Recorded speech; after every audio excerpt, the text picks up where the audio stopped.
This is Glambition Radio, episode number 220 with Terri Bryant, founder of Guide Beauty.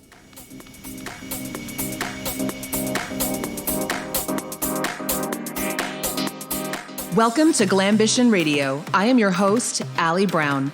I'm an entrepreneur, mentor, investor, and mom of twins. I love thinking big, doing different, and exploring ideas that disrupt the status quo, especially when it comes to women, because we are rewriting the rules for leadership, business success, making money, and changing the world. And we're doing it with style. Let's go.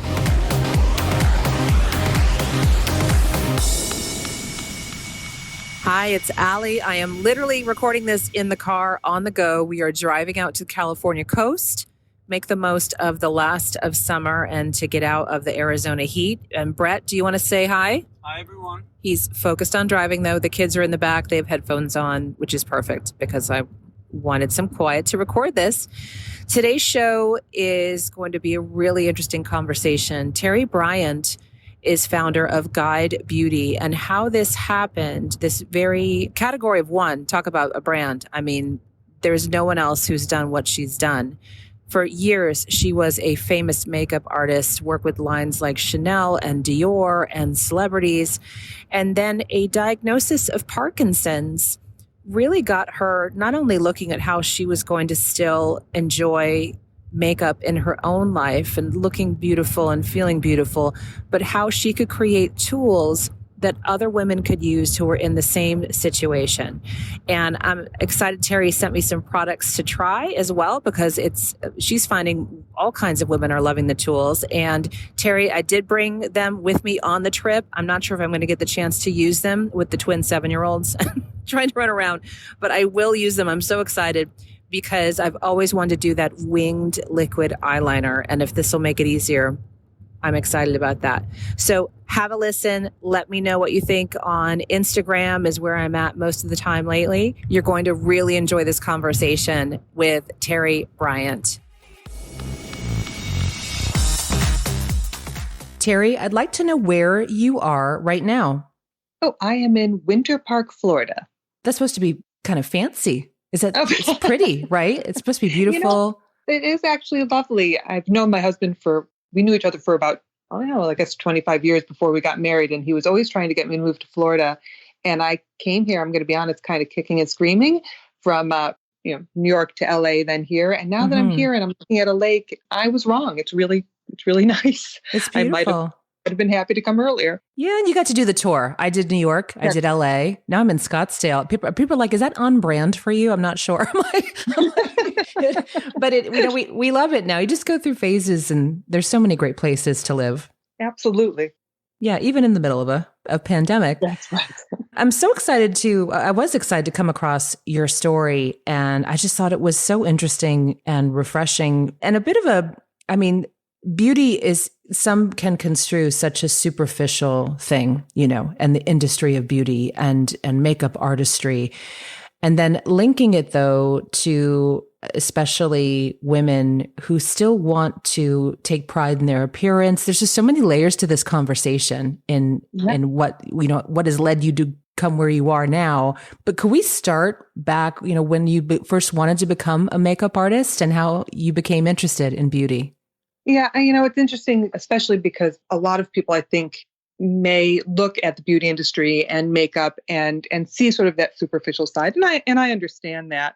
But starting very young, I had a very different relationship with makeup. I was not a secure kid. I was definitely awkward socially. And I would sit on the floor by myself with, I'd grab all my mom's makeup and sit on the floor. And no matter what I was feeling, if I was happy or sad, I would just play with makeup. And I remember, especially as I got into the middle school years, wishing I looked different. I wanted to be blonder. I wanted my nose to be smaller. There were a lot of things I wanted to be different. And I think makeup sort of helped me appreciate myself in a way that I might not have otherwise, because what I would do is I would sit on the floor and I would create something, and then I would wash my face off and I would create something else. And every time I did it, I started to get this understanding that whatever I was creating, I was building upon a foundation that was mine.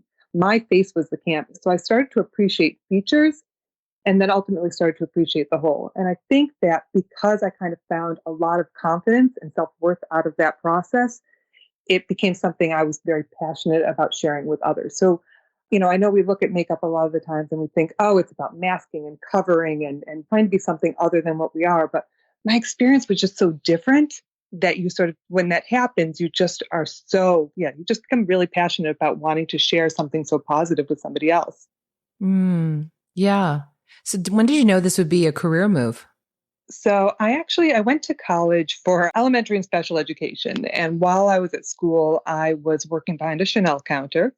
And I went to my first training, and I left that training and I was like, that's it. That's exactly where I want to be and exactly what I want to do. And it all sort of came into place for me because I think I recognized early on that for some reason, whatever reason, makeup artistry came easily to me. It's sort of like whatever, if you sat in my chair and I looked at your face and I knew exactly what I wanted to do, I knew exactly how I wanted to celebrate your features, and my arm and my hand were just a very direct extension of my mind's eye.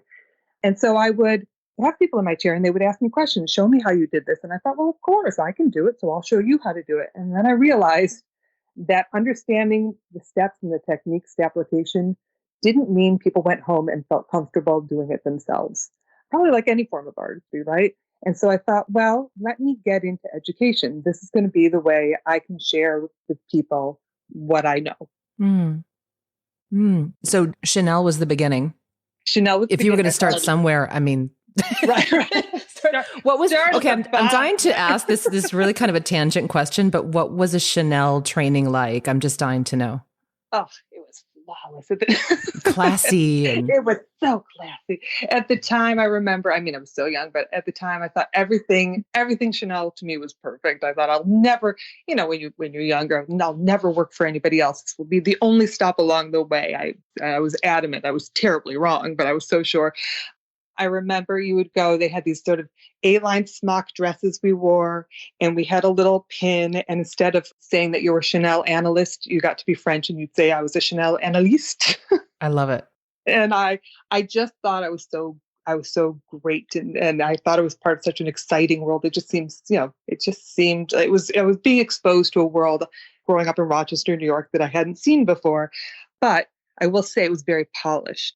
Mm-hmm. And you learned a lot, and they were really teaching you how to help, the person sitting in your chair. You were the professional, and so you needed to know more, and you were really exposed to a lot of technique and education skills. And so I learned quite a lot working with Chanel. It's interesting when you think back to those are in the days where there were really only a few coveted beauty brands. And today there's so many, and there's people doing YouTube tutorials and do it yourself. There's make your own makeup. There's just everything. And back then, that I still consider Chanel to be the ideal, and just what an amazing experience. So I kind of envy you for that. I just think there was such a sophistication and class to it then. And there was a special room to be a part of, I'm sure, when you were getting trained.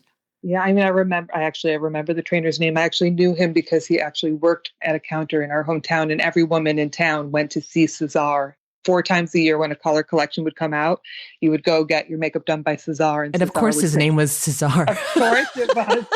And even I don't even know if this guy's good and I want to go because his name's César. Right. Yeah. He was lovely. He really was lovely. And so, my mom used to take me to the makeup counter, and I would watch her 4 times a year get her makeup done by César. And then when I got older and was going off to school, he actually helped me get that job at the counter. Oh my gosh. I remember my mom would take me to Estee Lauder was my mom's brand. Yeah. I'd sit there, and I remember my mom didn't wear a lot of makeup, but when she did, I remember just seeing her transform a bit, from, this stay-at-home mom to a bit of a, I don't know, something kind of a little switch flipped in her. And I remember being like, "Ooh, mommy," Oh, saucy. Yeah. She just looked, I don't know, it's just something about it. It accentuated her features, and I always have fond memories. I think we'd go to Lord and Taylor when they were around, and we have a little lunch, and, I'm kind of reminiscing about those days now. I think just being locked up, I don't know, I've talked to a lot of friends the last few months. I think we've had a lot of time to think and think back and reminisce those times. And so going out on your own though was a big leap. So when did you make that decision? Oh, there was a long path between Chanel and that. So I think, from Chanel, I mean, that was school, and that was my first realization that I wanted to get into artistry education. I moved to New York City and told anybody and everybody who would listen to me that I wanted to get into artistry education. I was working in New York City as a makeup artist, and Christian Dior gave me my first shot at artistry education. And I had a great mentor there. Worked in New York for a while, and then a little brand called Smashbox called. And Smashbox at the time did not have an education department. And they were looking for me to move to LA and build out there. They had a fabulous artistry team, and they were doing a great job, but they didn't have an education program surrounding that artistry team. So they I were moved kind of out one there. of the first edgier ones to come out, right? Not only that, but before that, there was really LA, California was not on the map. Like if you wanted to be in the beauty business and you were in New York, since Smashbox, I mean, certainly LA is a hot spot now for some amazing brands. It's just a totally different world. And so, it was a move that I just picked up and moved to LA. That was, going from brands like Dior and Chanel and so these sort of large polished brands, and then going to something sort of a little smaller like a Smashbox and being part of the development process and being sort of allowed to go behind the scenes and getting exposed to product development and sales and marketing was also invaluable. So, I've had between that and I started to do more artistry and education. And also the nice thing about Smashbox was it allowed me to also really continue doing the artistry side because they are a brand built on their studio heritage. So I was able to continue to do, makeup artistry while I was doing the education. And then I continued on doing education for other brands, going on QVC and HSN, sort of representing brands on air. And I was doing my thing and I was really happy and I was artistry and education. And then somewhere along the way, there was just sort of this little, this little hiccup. Something started to happen. And I don't know if I was so aware of it at the time, but it's about 10 years ago, I started to sort of get this little disconnect and I was having some struggles on set. For example, I was doing a model's makeup and a technique that might have normally taken me 15, 20 minutes, an hour in, and I still hadn't gotten it done. And I wasn't sure what was going on, but I ignored it. And I ignored it probably because I didn't want to see what was going on, but also because I was doing both artistry and education. And so I was kind of finding myself sort of unknowingly kind of pivoting. I just was like, well, I'll just keep doing more in the education space. And I kept moving away from artistry. If you called me to do a shoot with one model, I'd say yes. If you called me to do Fashion Week, I'd say no, because I just felt like something was going on with my hands. And that carried on for many years. So I guess that was 10 years ago. About 5 years ago, that disconnect in my hands started to affect my own ability to do makeup. And at that point, I was like, all right, well, we're not going to ignore this anymore. Clearly, something's going on. And I went to a doctor, a neurologist, and found out that I had Parkinson's. And so the interesting thing is that I had spent so many years sort of pivoting my career a little bit because of this disconnect that what I always described as my hand and my arm were the tool.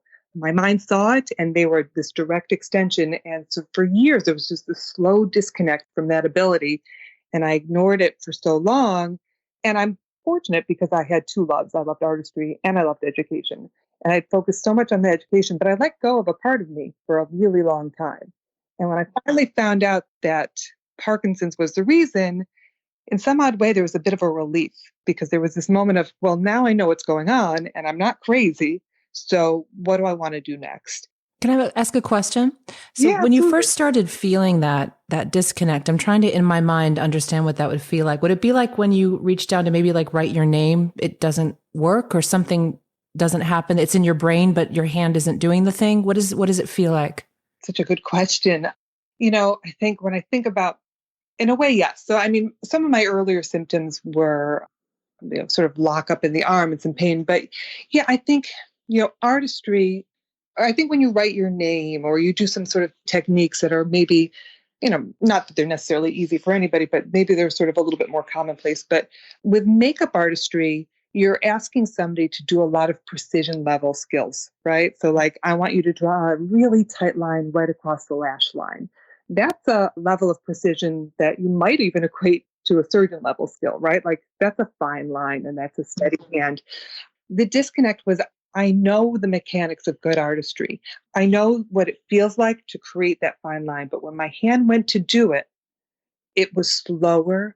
It just didn't feel natural. I think and so I guess if you went to go and write your name and something that just always, if you have this beautiful signature that was just sort of natural and you were signing 50 cards in a row and you went to go do it and all of a sudden, something that may have taken you 3 seconds, all of a sudden took you a minute, you'd be like, wait, what's that? That seems a little odd.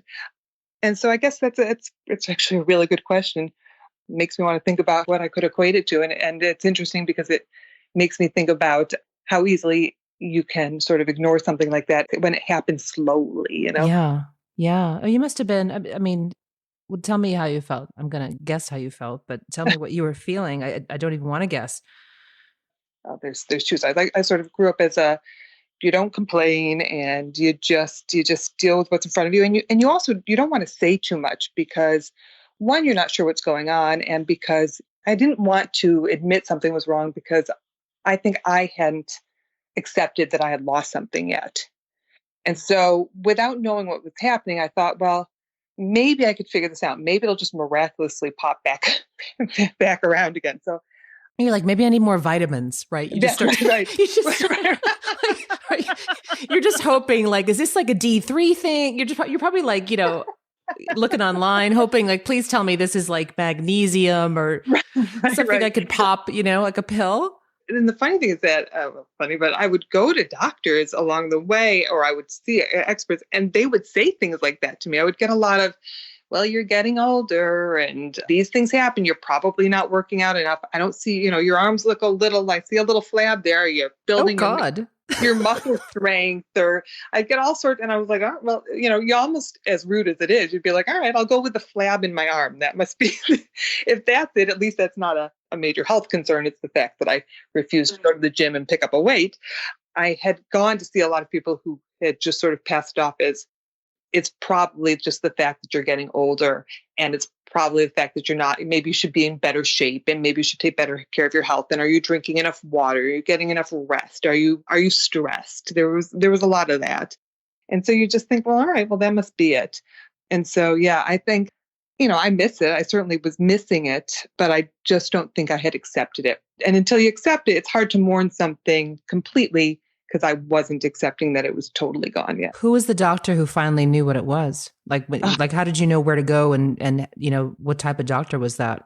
Well, I went to a doctor who said probably need to go to see a physical therapist. And so I went to a physical therapist, and they sent me to a trainer, and I was working out with the trainer. And then one day that trainer was out and I had a replacement.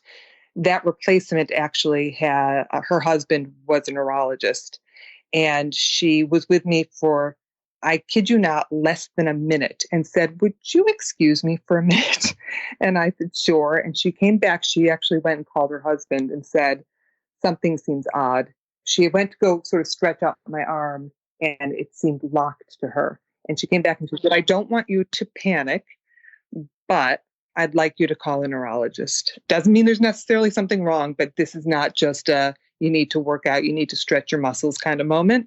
So I called a neurologist in town, and I went to them. And again, within a few minutes, he said, I think you got Parkinson's. It was kind of that quick. And I said, I know you probably aren't allowed to say this, but 1 to 10, if you were going to give it a number, like, how sure are you? And he said, I'll give it a 9. I said, oh, all right. I wasn't expecting him to answer. What doctor ever answers that kind of question? But he did. And at that point, I come from a medical family. We reached out and we went to see a specialist, and they sent me through DAT testing and all sorts of scans, and were able to confirm it. Wow. Tell us exactly what is Parkinson's, like specifically, what is it?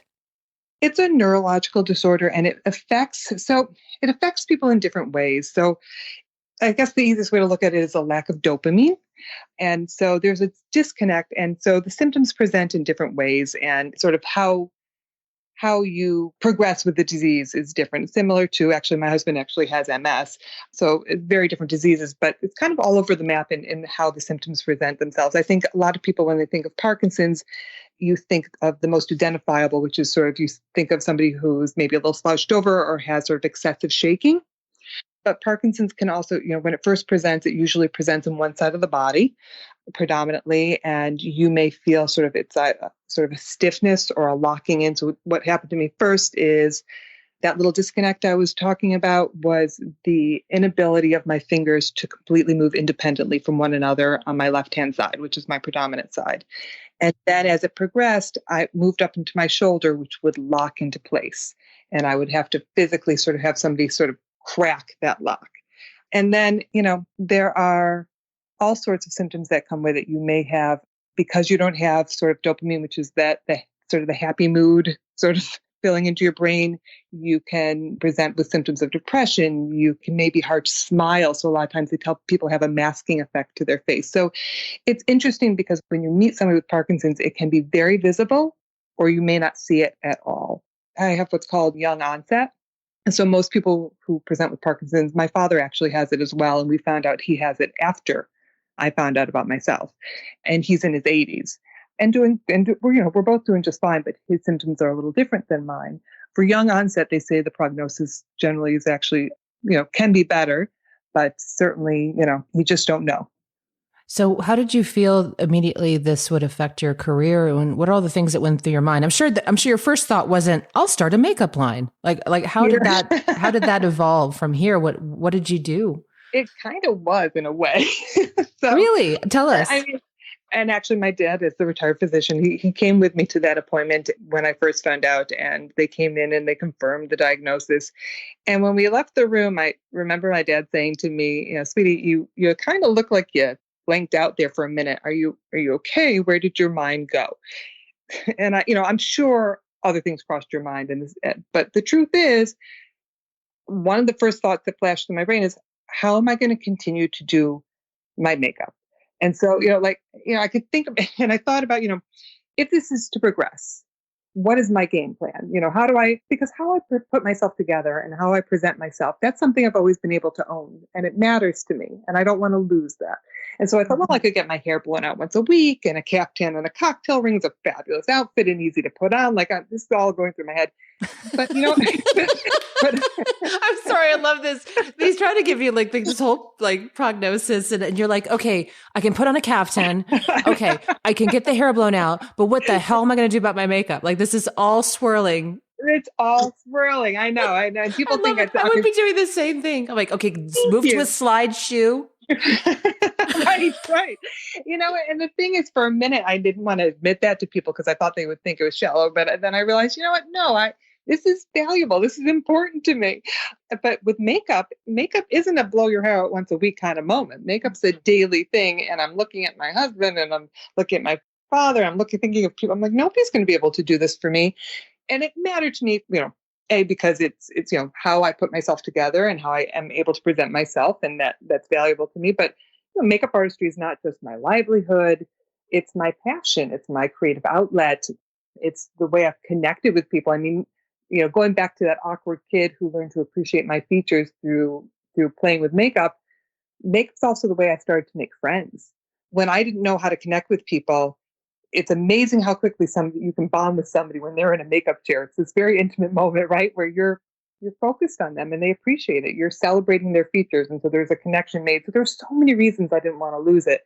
And so I ran home like a crazy person and started trying to plan for the what ifs. If I'm not willing to lose this, now I know what I'm dealing with. So I'm going to start creating products so I can get back in the game. And I've refused to lose my ability to have this creative outlet. And I started to design my own tools and my own formulas. Had this ever been done before? Had there been anyone designing tools like these?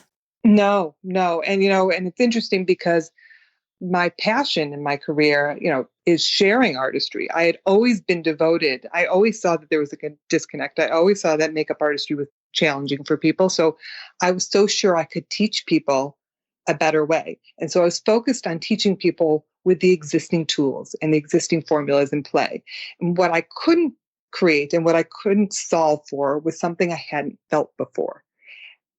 Having that disconnect, what Parkinson sort of gave me in that moment was a very unique perspective, which is I know the mechanics of artistry. I know what it feels like for it to be just that flawless connection from my brain to my arm to my hand to what I create on that face. Parkinson's created enough of a disconnect that I could understand the roadblocks that thousands of clients and friends were sharing with me over the years, why it wasn't intuitive, why it wasn't easy. And then I could start creating from that space. And it really hadn't been done before, I think.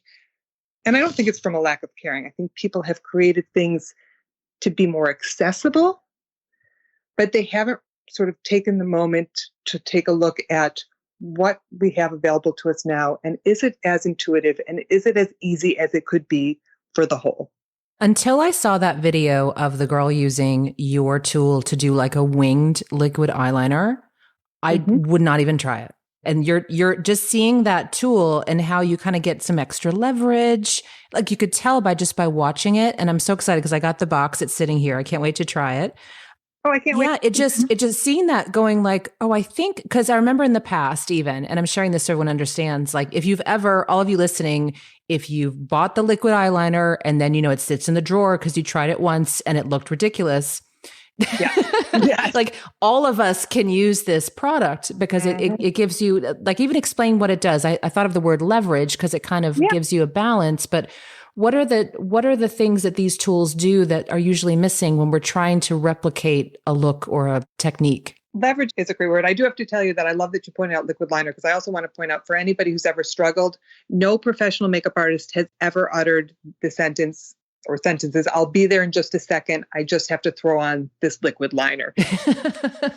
It's hard. It's like a half day. So it's a half. Yes, I'll be there in an hour and a half, and my makeup will still not be perfect. Okay, that's good. That's good to hear because some of us are embarrassed. We figure we should have nailed this when we were 12. Well, that's a shame. Like when there can be so much joy in the fun of makeup application, there's a lot of people who tap out before they even start because of the intimidation factor, right?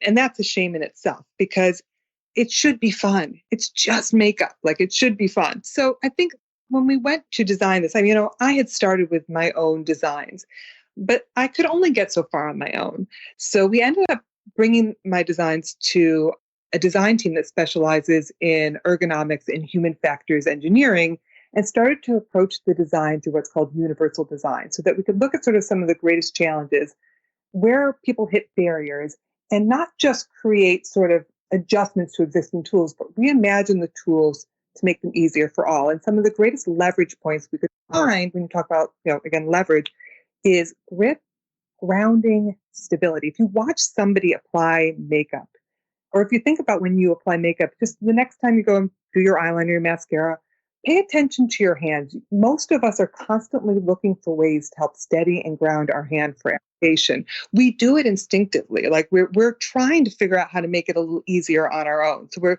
we're self-adjusting. What we wanted to do is adjust the tools so you don't have to do that. And also, it's one thing to make something easier to hold or more comfortable to grip. But we had to think about what you're trying to achieve. And if you're trying to achieve a precision line with your eyeliner, just a comfortable grip's only going to take you halfway there, right? So we had to create the tool to achieve a certain result. And so the process of universal design had us, through 2.5 years of iterative process of testing and researching and encouraging the roadblocks, because it was the only way to get better is to watch people, men, women, applying makeup and say, this is where they struggled. What isn't right about what they're using? Where's the roadblock? Why is this more challenging? We found something great. Now let's figure out a way to make that easier and more intuitive. Mm-hmm. What's your number one product? It's our Guide Eyeliner Duo for sure. Especially now that everyone's wearing masks. I mean, the eyes have it. The eyes have it. We forgot about lips. I stopped even putting on lips because I'm like, this is a waste of this lipstick and I'm just going to put on chapstick and work on my eyes another minute. That's right. Yeah. I mean, it is, if you think about it, the eyes are so expressive, right? So, when people are looking at you, that's where we focus and you can express and emote so much through the eyes. And if the rest of our faces are covered, you're right. The eyes really do have it. And there's so much fun that can be had there. We started as we were creating, I think one of the things we look to do is certain products create definition. Eyeliner creates definition. Mascara creates definition. Brow products create definition. By creating definition, you're calling attention, you're enhancing a feature. And those are the most impactful moments in makeup. Unfortunately, they tend to be the hardest to achieve traditionally. So we wanted to tackle those first so you could actually do less steps and have greater impact in your makeup. I love it. So when did this hit the market and how did you launch this as a business? Talk about a bit of the business decisions and moves you made. Sure. So we launched basically with the full line. We launched at the end of March. So end of February, we had 2 products out. By end of March, we had the full line out. And the first thing we did as we were designing is obviously we had gone through so much testing and worked with so many people to make sure that it had been done right. And I knew we wanted to start with our own website because we wanted to build and find our community and we wanted to understand our community and we wanted to, connect. And so that's really what we've been doing for the past so many months is, getting familiar with getting our products out there. I mean, we actually, right before the pandemic hit, we did travel. I will say we traveled to New York and met with a bunch of the beauty editors. And it was fortunate timing for us that we got to do that right before everything hit because 2 weeks later, travel was over. But that response was really amazing. And as we hit, those beauty editors were kind enough to start talking about us. So they got it? You didn't have to over-explain. They really understood. They really got it. And that is the challenge, right? When you are doing something that hasn't been done before, right? It's a new language in a sense. But I think, on one end, I sort of thought, I know from 25 plus years of being in this industry, I know that people struggle with these techniques. And I know that I've been able to connect, even when I talk about being able to connect with people on a level I couldn't at a younger age, because there's something really can be very empowering and beautiful about, the joy of makeup. And I know people think that may sound silly and cheesy, but it's very true and sincere to me. I know that when people have access to it and feel confident and comfortable doing it, it makes them feel good, right? So I know people want to be able to play in this world. So I thought there's no way that people wouldn't be interested in an easier, better way. I mean, everything from, you talk about having a physical limitation that might be a challenge to achieving certain artistry skills and an eyeliner technique or what have you. But then there's just the everyday user, right? Like we're asking women to do something that takes such a level of precision and it's not easy. And yet somehow we present it as if it's meant to be. And so if we can sort of demystify and make it easier and make it more fun, I felt like people would react. But you still get nervous, right? Like it hadn't been done before. There was no proof that I'd get out there and they would get it. Fortunately, they did. And I think one of the best pieces of advice I got was from my husband, who's very sweet and travels with me and helps me with all these things, is your story. You created this from a very authentic place and don't try to be what you think they want you to be. Just tell your story, show them what you have. And if they connect, great. And if they don't, we'll just go home and we'll have cocktail hour. Yeah, it's all you can do, right? Is share that authenticity and either they get it or they don't. And are you selling only direct on your site or are you looking to get in different distribution channels? For now, we're selling direct. Certainly, I can imagine that growing. But for now, I just think it's been really nice to build that community where it's at and not sort of rush too quickly outside of that world. Yeah, because you also have access then to your customers directly. Yes. You can learn so much from them and the information you gain. Yeah, well, and also when you're talking about a new technique and a new way of doing something, we invested a lot of time and we created artistry education programs and we have video content. But I also knew, especially when you approach things through universal design, there should be more than one way to use a universally designed product. So I wanted to get into our community's hands and let them explore and play and talk to us a little bit so that we could expand that education and enhance that education and make it even easier. Because if that's not what we're doing, like it can't be, we just made an easier product, here you go. We have to be standing by their side and helping guide them through the process. And education is a huge part of that. And we've been fortunate that we have a community that is very communicative and wants to share and is excited, because we only grow and get better based on that. Did anything surprise you as you were researching how to actually get the products made? Yeah, so much surprised me. Yeah, where do I begin?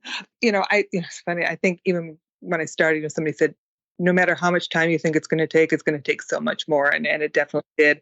I think there was a few things, even through this universal design approach. I was talking to the head of our design team, And she was saying when we first came to her, she was sort of scratching her head a little bit about how to do this, because normally through universal design, you're doing one of two things. You're either designing something to help somebody with a certain physical limitation. So maybe creating a grip that's non-strained so that somebody, when they use it, won't hurt themselves, right?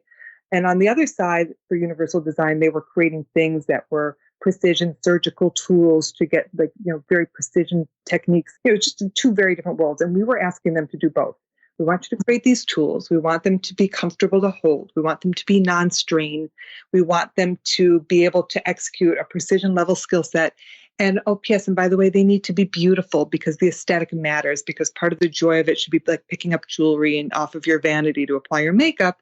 I think that's part of the fun and the joy and the excitement of makeup application. And so there were a lot of moving parts. But then, and I'm sorry, it's probably a long-winded answer, but then when we went to start designing initially and we were asking people to come in and talk to us, I realized very quickly how vulnerable it was to ask women to share their discomfort or their insecurities around makeup application. So it took a minute to get people to be willing to say they weren't comfortable or they couldn't do it.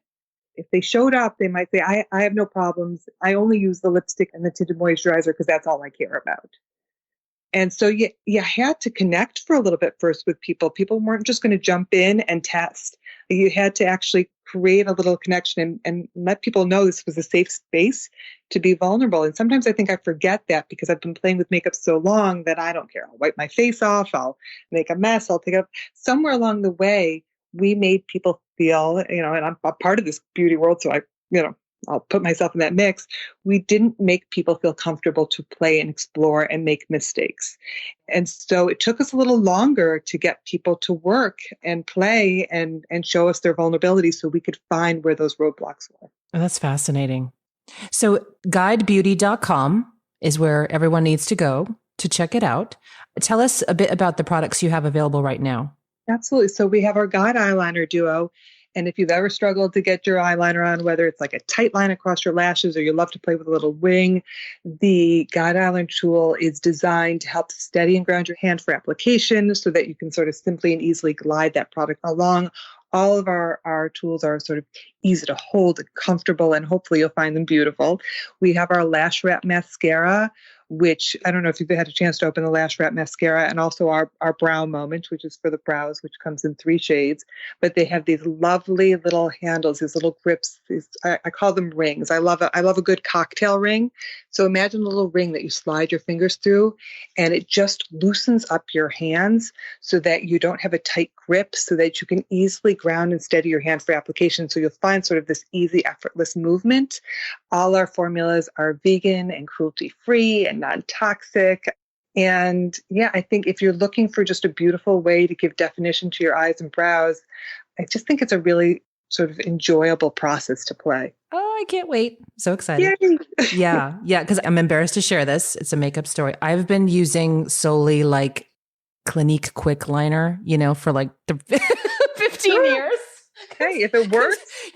Because I just kind of slap it on. I think especially since I had the kids, I just I just smudge it in. And I was looking at your video and I'm like, oh my God, I just would love a winged eyeliner. I just going to try. So I'm going to try it and post a picture of it by the time this show airs. I'm committing. I love it. Yay. Okay. And you know where to find me if you have any questions. That's Guide Beauty isn't just about the easier tools. We're about the education. So you reach out. But totally. I may fly down to Florida. I may just get some coaching. You are welcome anytime. Well, we get into these ruts, and I think people who are into makeup don't as much, but especially when you have the kids, it's like I used to have a whole box of different colors and I'd have a date and try a new look, and like these are my LA days, wearing my Gucci pants and yeah. now I'm here on the homestead, I got grandma living in the back. I have my on days, and then there's days it is tinted moisturizer and lip balm, but I love looking at nothing more than like a winged eyeliner. So I'm very excited. Okay. Oh, you're gonna branch me out. Yeah, a caftan and a cocktail ring and a little winged line. No, I'm still all about the caftan. Especially Florida. Like that's what I remember watching the Golden Girls to be like, I want to like just cruise around the house in a caftan and slippers with a martini. Yes. Like that's the dream. If I was going to move to Florida, I mean, ultimately I'd like to be in Palm Springs, but if I'm going to be here, I feel like that's the moment. Yeah, you're in Not it. a bad moment to have, right? You're in it. Terri, to wrap up, can you share 3 of your best pieces of advice for all the women listening? Sure, I can certainly try. So from what I've learned to this point, I think one of the biggest things is to be fully present and to embrace where you are. From my own personal experience, until I did that, I wasn't going to unlock the opportunity that was in front of me. And so I think being present is a big one. And then when you do that, when you unlock the opportunity and when you start to take your path, one of the other things I've learned is, you want to trust your gut, but I think it's really important to also find your community, your core people, right? Like you shouldn't have to do anything on your own. And I've been very fortunate that I have found a group of mostly women who I've grown up with in this industry, and we support each other on a level that they are the people I will call so that I can vent to, I can scream, I can cry, I can let it all out, and they will support me in the good moments, but they'll also call me out when I am way off kilter, right? And I think that matters a lot. You really want to focus on the mission and the mission that brought you where you're at. And so I actually start every morning. I get my cup of coffee and I sit out at my patio and I have what I call my moment of gratitude, where I will think about what I'm doing, how I got here. I may read a really lovely message from somebody who told me how, our guide Eyeliner Duo has helped them, get back a skill or achieve something they never thought possible. And I'll thank them for that, because what's going to happen, I know inevitably for the rest of my day, is my day is going to be crazy. And it's easy to take in the stress, and it's easy to sort of hear and absorb some of the negativity that comes. And one way that I help counter and balance that out is by starting with that moment of gratitude. And so I think it's well worth doing every day if you can remember doing it. I love that. Terri, thank you so much for joining us. And thank you for just doing what you're doing. And I have a feeling, I was going to say this is just the beginning. It literally is just the beginning. You just launched like a few months ago. So, I mean, it's just fantastic to hear. And I can't wait to post about your products. Thank you so much. This was a lot of fun. I appreciate it. Thank you. Bye. Bye. Thank you for joining me for this episode of Glambition Radio. If you enjoyed the show, make sure you subscribe so you automatically get new shows every week. And I'd love if you left us a review. We are on Apple Podcasts, Stitcher, Spotify, and other platforms. And I'd love to hear from you. Come join the conversation online. You'll mostly find me on Instagram, but also on Facebook, Twitter, and more. Just head to allybrown.com. You will find them all there. And you can also learn about upcoming opportunities to meet in person. Glambition Radio is the elevated conversation for women leaders, and I'm honored you've tuned in.